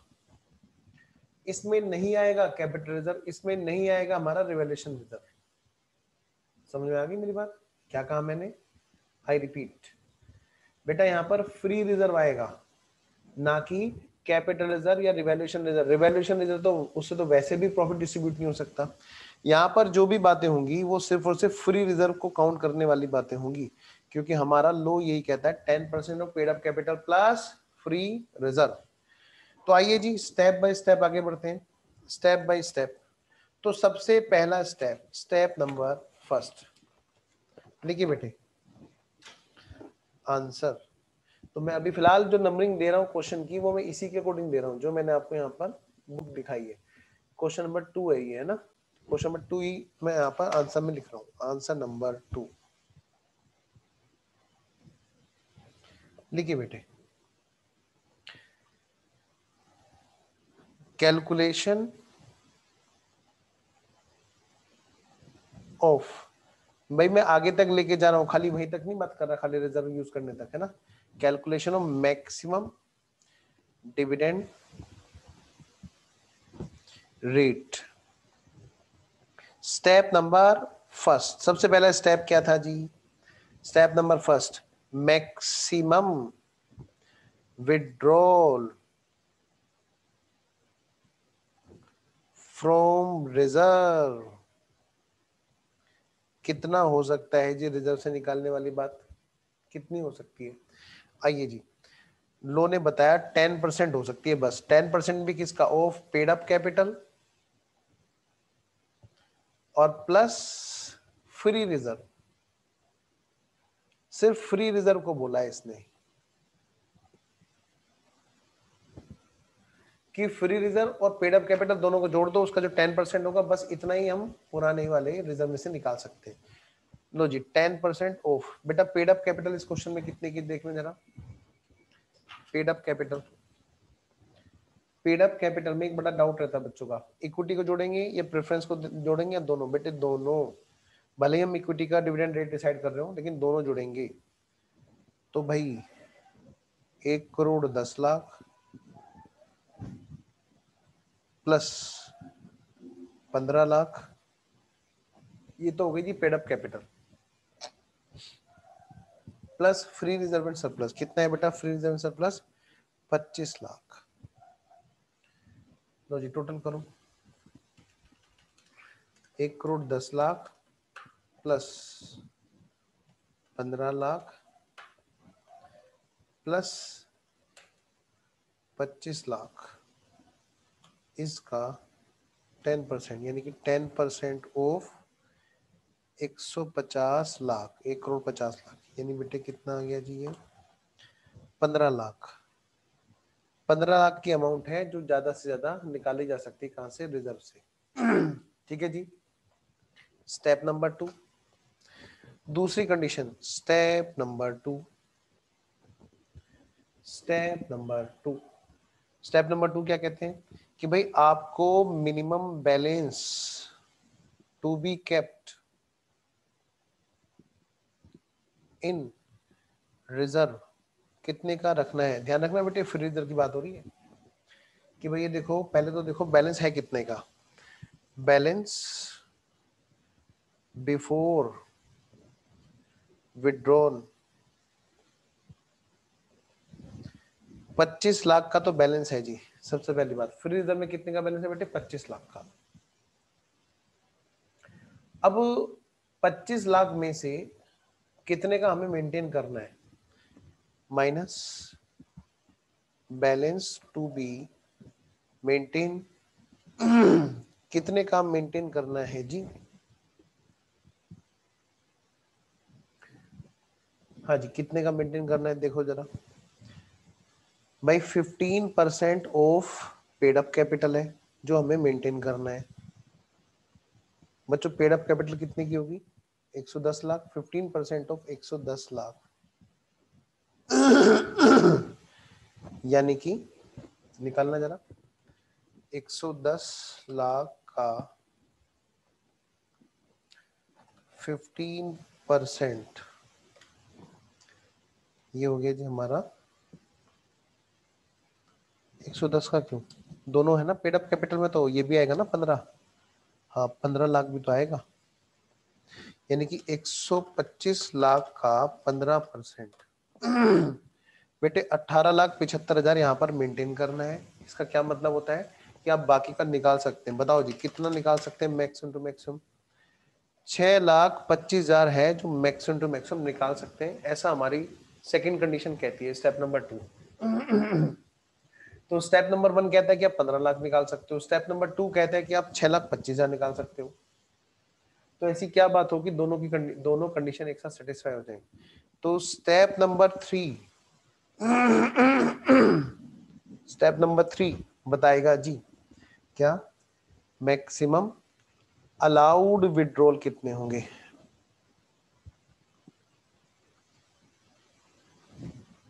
ये हम कब देखेंगे जी?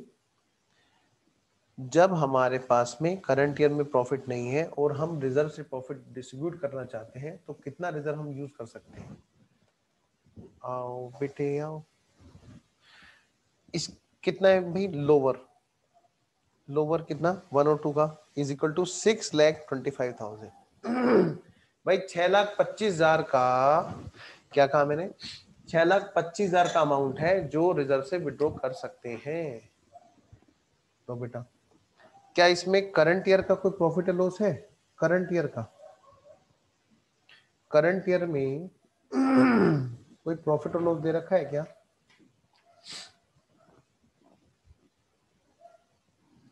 हाँ, करंट ईयर में जो प्रॉफिट है वो कितना है जी? करंट ईयर में है 4,85,000। कितना? 4,85,000। तो टोटल प्रॉफिट कितना हो गया बेटा?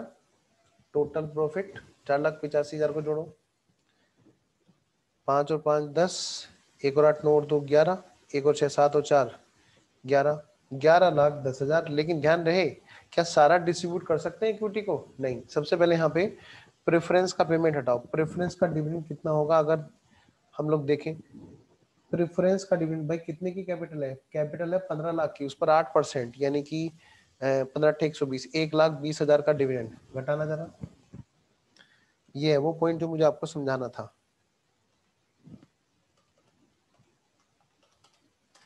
यानी कि बेटे 9,90,000 है जो मैक्सिमम अलाउड, मैंने इसी में कर दिया, maximum allowed withdrawn from reserve and maximum distributable profit, दोनों मैंने बेटे एक साथ कर दिए। ठीक है, 9,90,000 है जो हम कर सकते हैं।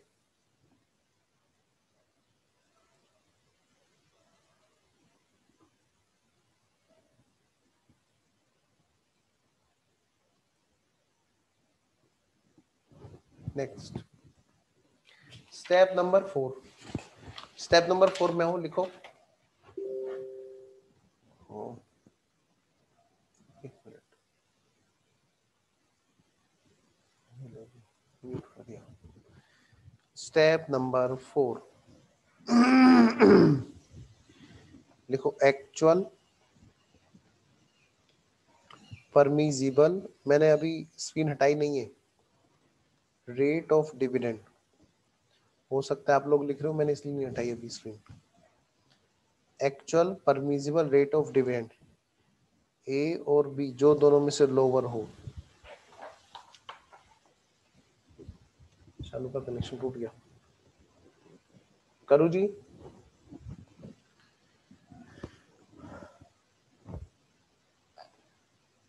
लो जी, ए पॉइंट भाई 9,90,000 डिवाइडेड बाई 1,00,000 110 लाख इंटू 100 कितना हो गया? 9% तो ये दे सकते हैं। नंबर एक बात, नंबर एक। नंबर दूसरी बात, लास्ट 3 इयर्स का एवरेज, पिछले 3 साल का क्या रेट है जी?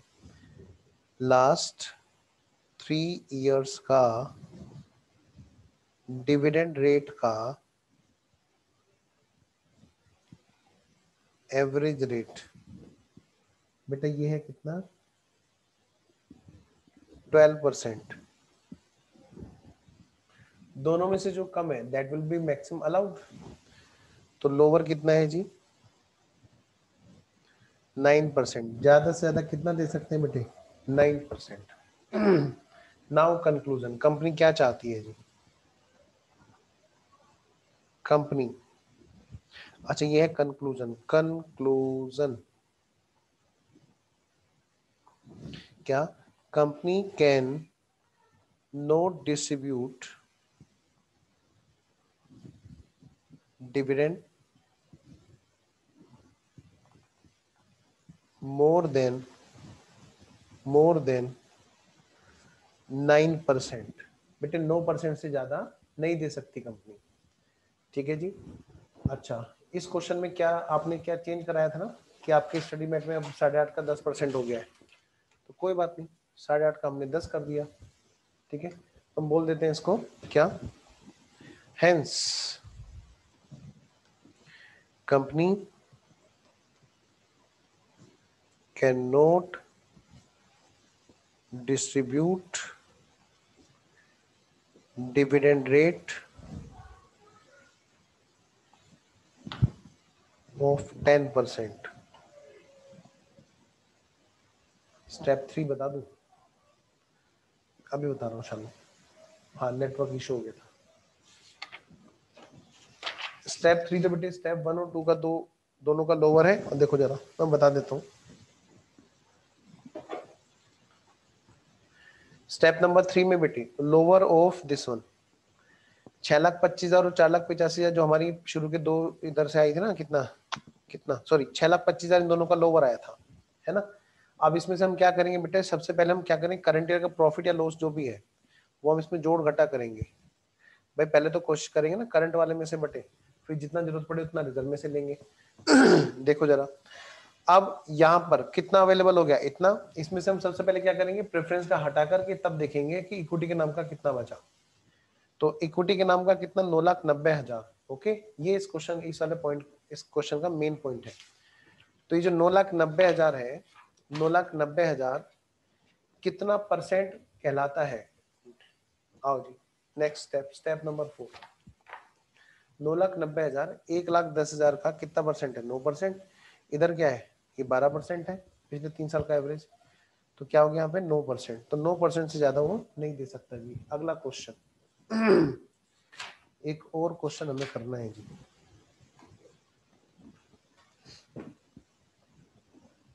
लो जी, मैं आपके सामने स्क्रीन पे लेके आ रहा हूँ बेटा अगला question.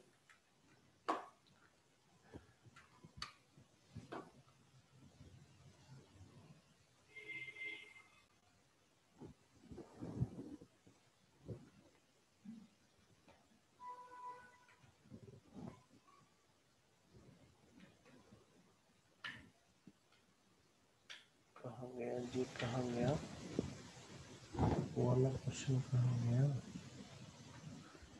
Due to inadequacy of profit, कहाँ गया,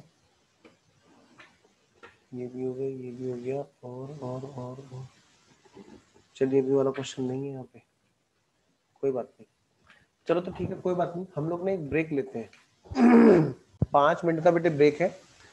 5 मिनट के ब्रेक के बाद में, ठीक है ना, जैसे कि हम लोग हमेशा ब्रेक लेते हैं, तो हम लोग 5 मिनट का ब्रेक लेंगे। ब्रेक के बाद में हम लोग करेंगे आगे का topic, managerial remuneration, one of the most most most important topic. और जिसमें बेटे अमेंडमेंट आई है, आपको पता है, उसमें अभी नहीं, 1-1.5 साल पहले आ गई थी, लेकिन बच्चे ना ध्यान नहीं दे पा रहे उसमें। ठीक है, चलिए तो हम लोग ब्रेक लेते हैं। आपसे ठीक 5 मिनट के बाद में मैं क्लास फिर से कंटिन्यू करूंगा। ठीक है, इसी जगह पर, ये लिंक ऐसे ही बना हुआ है। लो जी।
आओ जी शुरू करें।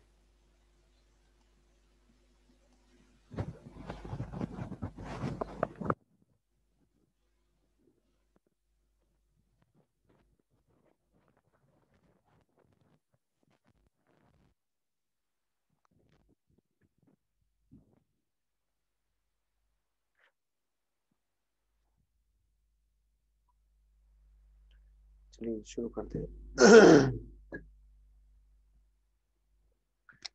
तो जी अभी इसमें ना टॉपिक थोड़ा और रह रहा है, एक दो क्वेश्चन और रह रहे हैं जो करने के हैं। ठीक है, तो अभी हम पहले इसी की प्रैक्टिस करेंगे। डिविडेंड में भी कुछ बातें और भी बची हुई है। ये क्वेश्चन है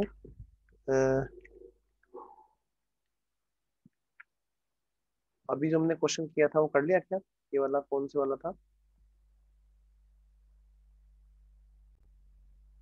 कहाँ गया?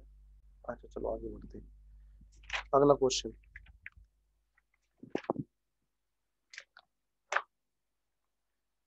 ये तो हमारा हो गया ना। हाँ ये तो हो गया। लिखिए कुछ छोटे से रूल बेटे इसमें और बचे हुए हैं, पहले उसको लिखेंगे। लिखिए फटाफट। डिविडेंड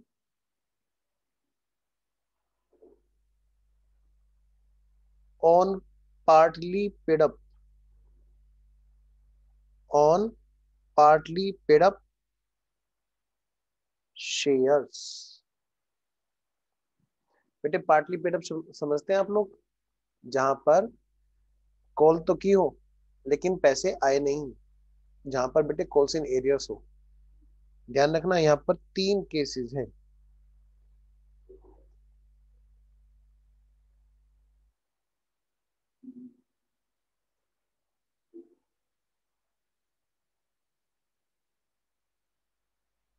केस नंबर 1, जब article of association, when article of association specify provision. अगर बेटे आर्टिकल ऑफ एसोसिएशन में कोई प्रोविजन दिया हुआ है तो क्या, as per article of association, जो भी आर्टिकल ऑफ एसोसिएशन में, क्योंकि हमने बेटे ये तो पढ़ लिया कि डिविडेंड का रेट ये होगा, इतना परसेंट होगा। बेटा प्लीज वीडियो ऑन करो ताकि मुझे पता तो चले तुम लोग आ गए हो। पता चला मैं ही लगा पड़ा हूँ। निखिल, निखिल तो करेगा ही नहीं आज, है निखिल? आओ जी।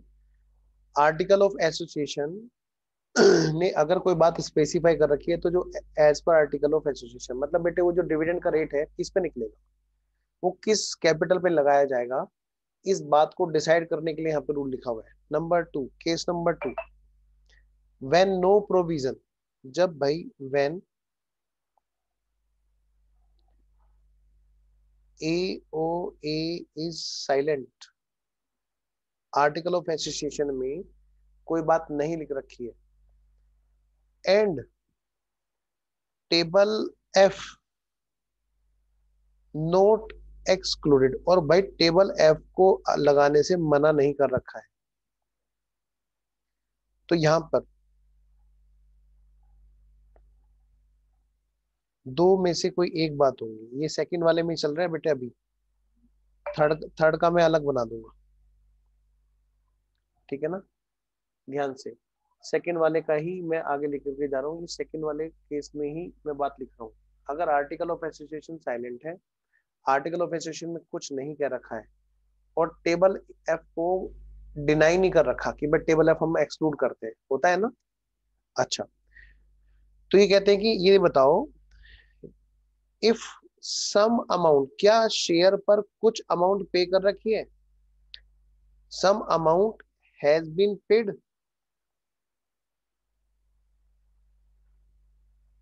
अगर जरा सी भी अमाउंट किसी ने पे कर रखी है तो ये कहते हैं कि ऑन पेड अप कैपिटल हम लोग ये डिविडेंड का रेट लगाएंगे। On paid up share capital, paid up share capital का मतलब आप समझ ही रहे हो, कॉल सीनियर्स घटाने के बाद में।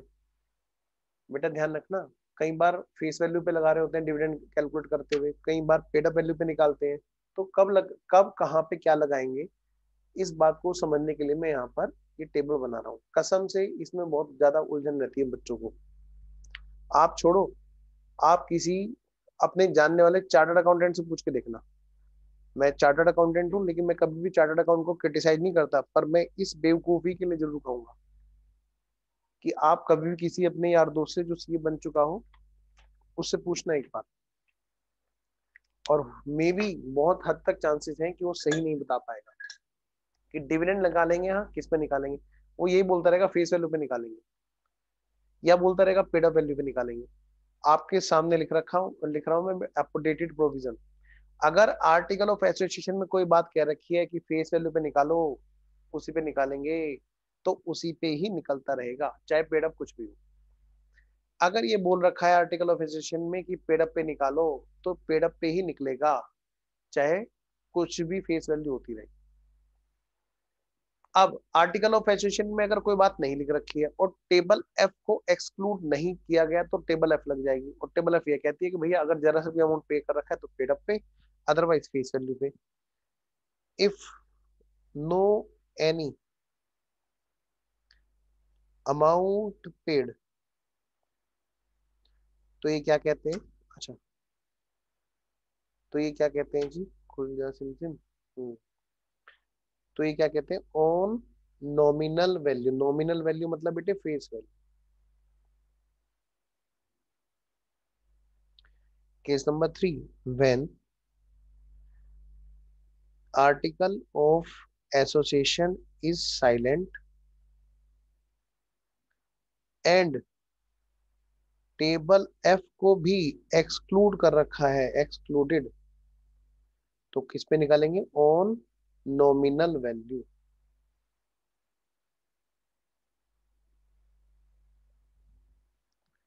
क्योंकि ये बहुत बड़ी समस्या होती है, बच्चों को कई बार नहीं पता होता कि किस पे डिविडेंड रेट लगाए लगे।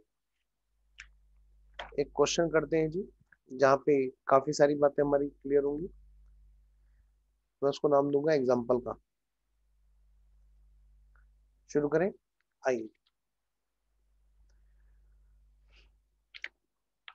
लिखिए बेटा एग्जाम्पल।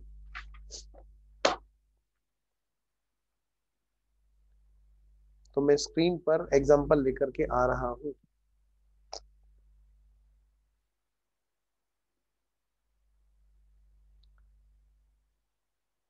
अच्छा, निधि आई थिंक शायद वही निधि है शायद जो हम लोग पहले भी बेटे ऑनलाइन पढ़ रहे थे शायद।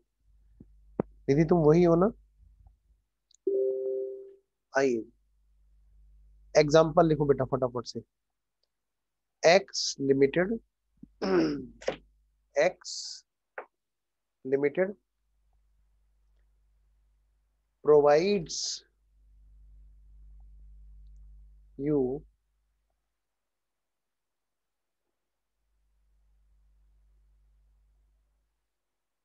अच्छा, X limited provides you the following information. बेटे एक्स लिमिटेड ने आपको कुछ इंफॉर्मेशन प्रोवाइड की है। क्या इंफॉर्मेशन प्रोवाइड की है जी? कह रहे 10,000 इक्विटी शेयर्स हैं ऑफ 10 ईच, और कोल्डअप जो है eight the rate of 6 rupees each है। 6 रुपए हर एक शेयर पे मांगे गए थे। 6 रुपए हर एक शेयर पे मांगे गए थे। तो मैं कह सकता हूँ बेटे कोल्डअप कैपिटल कितने की हो गई, 60,000। क्वेश्चन ने आपको बता रखा है। नेक्स्ट, कॉल्स इन एरियर्स भी दे रखे हैं क्वेश्चन ने। Calls in arrears, calls in arrears कितने हैं जी?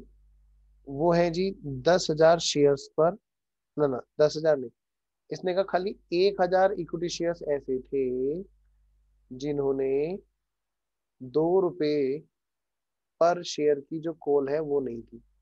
यानी मैं कह सकता हूँ 2,000 रुपये नहीं आए। तो अगर मैं तुम्हारे से पूछूं बताओ बेटे पेड अप कैपिटल बता सकते हो?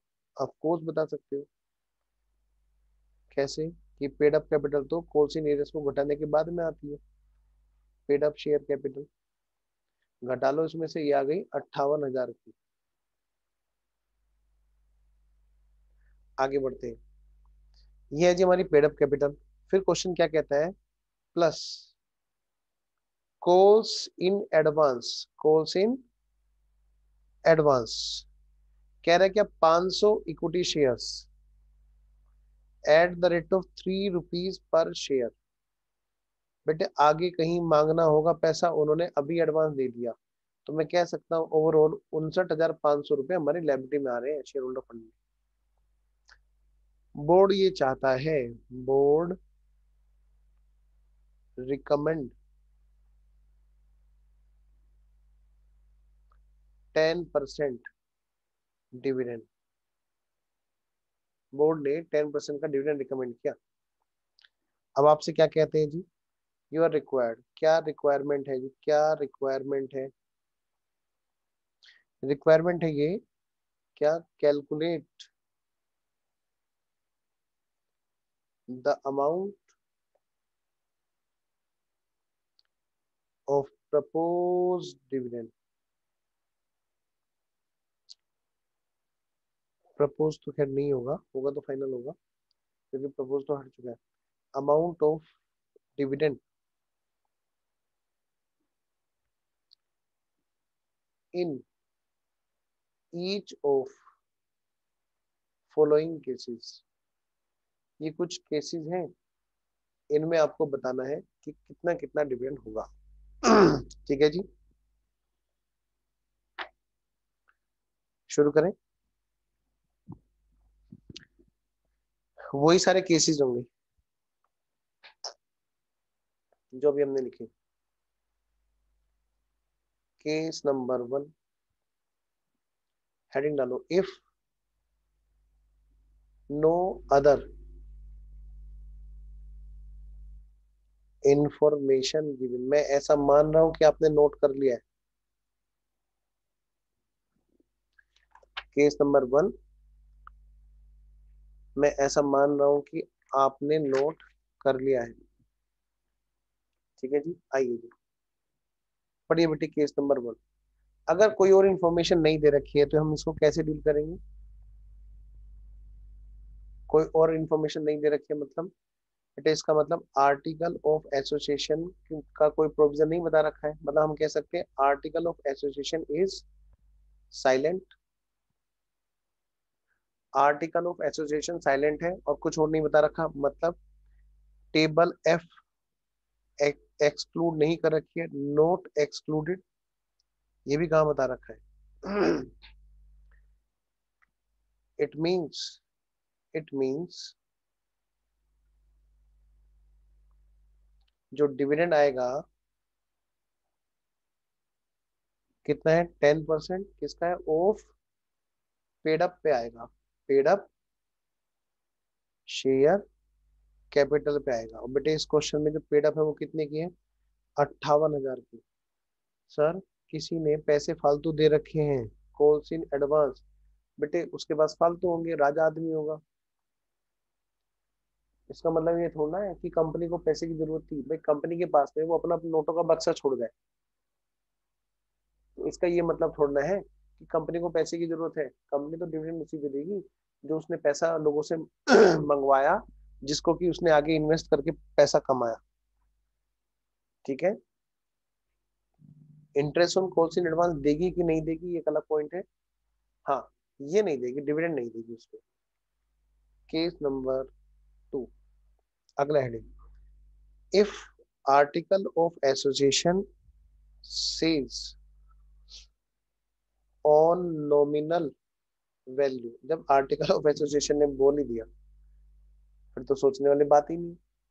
उसने कहा नॉमिनल वैल्यू पे निकालो, हमें क्या दिक्कत है भाई, निकलवा लो। 60,000 का 10% गलत, काटो यहाँ पे। उसने कोल्ड अप का नहीं, उसने किसका बोला, नॉमिनल वैल्यू का। नॉमिनल वैल्यू कितने की है, 1 लाख। 1 लाख का 10%। अब ये मत कहना कि सर वहां पे तो खाली 60,000 ही कोल्ड अप थे, क्या करें, नॉमिनल वैल्यू तो पूरी है ना। आओ जी, case number 3, if article of association says, माने बेटे आर्टिकल ऑफ एसोसिएशन ने कहा ऑन कोल्ड अप अमाउंट, तो ठीक है फिर कोल्ड अप अमाउंट पे होगी। कॉल्ड अप अमाउंट क्या है यहाँ पर 60,000, 60,000 का 10% होगी, जैसा क्वेश्चन बोले, जो क्वेश्चन बोले। अगला point, case number 4, if article of association says, अगर मान लिया आर्टिकल ऑफ एसोसिएशन ने कहा ऑन पेड अप हम लोग देंगे, जो क्वेश्चन बोले, तो ठीक है भाई, पेड अप पे निकलवा लो, 58,000 का 10% यानी कि 5800। केस नंबर 5, ये खतरनाक केस है, if article of association is silent and table F also excluded.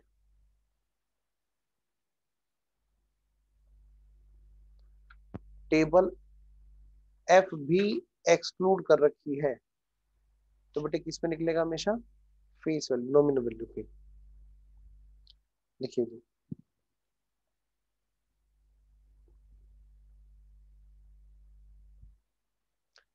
तो हमेशा निकलेगा ऑन फेस नॉमिनल वैल्यू, तो 10% ऑफ नॉमिनल वैल्यू। बेटा कितने का, नॉमिनल वैल्यू कितने की अमाउंट है, 1,00,000 का 10% हो गया 10,000। उम्मीद है यहां तक आपने सब नोट कर लिया है।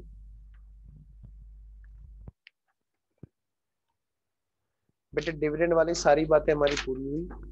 एग्जाम में अब आप डिविडेंड वाले क्वेश्चन पे तो नहीं रुकने वाले, बस इन्हीं क्वेश्चन को हमें रिवाइज करना है किसी भी तरह से, डिविडेंड वाला।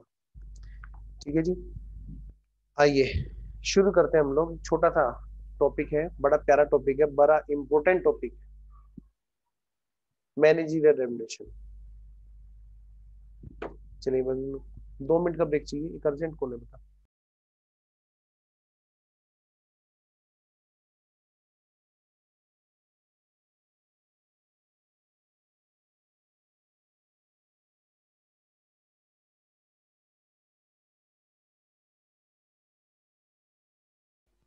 आज की क्लास हम लोग यहीं पे ओवर करते हैं बेटा, ठीक है।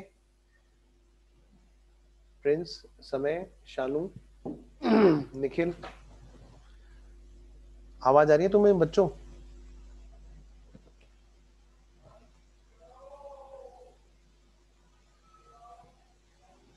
एक वेरिएबल दिखा दीजिए प्रिंस। वेरिएबल क्या दिखाऊं?